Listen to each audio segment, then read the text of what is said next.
Hello everyone, welcome to TGIF, where we explore latest and the greatest in technology every single week. And today we are going to talk about the highly relevant and important topic when it comes to the different tools and the Copilot in the industry, which one to choose for your own needs. When it comes to Microsoft Copilot, the Copilot Studio and the Azure AI Studio. So with this comparison discussion, what happens is all these tools and technologies are designed for your productivity and the innovation. But knowing the differences and the strength of each of the tool will always help you to choose the right one. To shed some light and the guidance around this topic, I would love to invite Arvind Raman for a short conversation.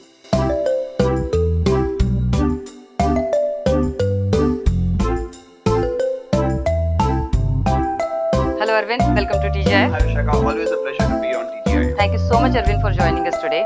So Arvind, just to understand when it comes to the comparison between Microsoft Copilot, Copilot Studio and the Azure AI Studio, could you help us understand the purpose of each of these tools and the technology? Surely. So let's take a step backwards and identify what's a Copilot. A Copilot essentially is an AI assistant that leverages a language model to automate tasks, thereby making us more productive. Right. Towards this, Microsoft offers a portfolio of platforms and tools towards building copilots. So let's start with M365.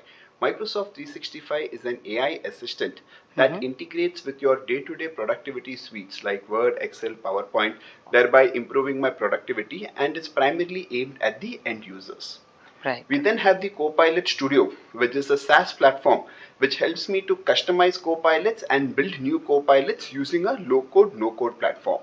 This is primarily aimed at the frontline user, the business user, as well as the IT developer.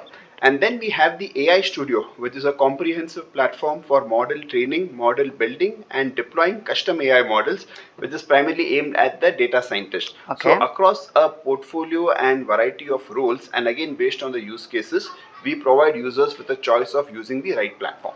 I think you put it really well. When it comes to out-of-the-box Copilot, the custom Copilot, there is a low-code, no-code Copilot, and then there is a pro development Copilot. Absolutely. That sounds good. I think, could you help us with some examples when it comes to the comparison of this Copilot? Surely. So let's take an example that I am a customer service agent, and in my day-to-day activities, I need to respond to calls, I need to pull out customer specific information, product information, and respond back to users.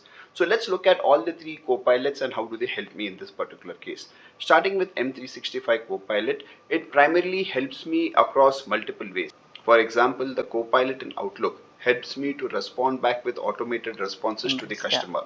The Copilot in Word helps me to identify specific information, generate content within the M365 environment. Right. And the Copilot in Teams helps me to summarize discussions, extract insights, and respond back to the users. So it's a fairly comprehensive solution within the M365 environment by which I can be more effective. Moving ahead to the Copilot Studio, it helps me in terms of connecting with an existing CRM system, helps me in terms of pulling out data from a structured database, helps me integrating with teams, all of this using a very simple natural language. So it provides much more advanced capabilities than an M365 Copilot. And moving ahead to the case of an AI Studio, it's a fairly significant platform which helps me to do sentiment analysis, personalization, speech to text, text to speech, vision capabilities, model cataloging, benchmarking, fine-tuning, and multiple others. So these are broadly the key three differentiating factors between each of these models. Yeah, it sounds like as we progress in the use case, we go ahead and do the right selection of the tool when we go for the enhanced use cases. Absolutely. Sounds good.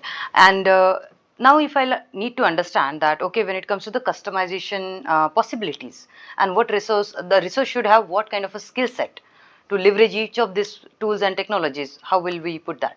Sure. So this time around, I'll start with the AI Studio. AI Studio provides me a fairly comprehensive set of flexibilities wherein I can bring in my models, I can bring in my data, I can fine tune my data and customize it to the specific requirements.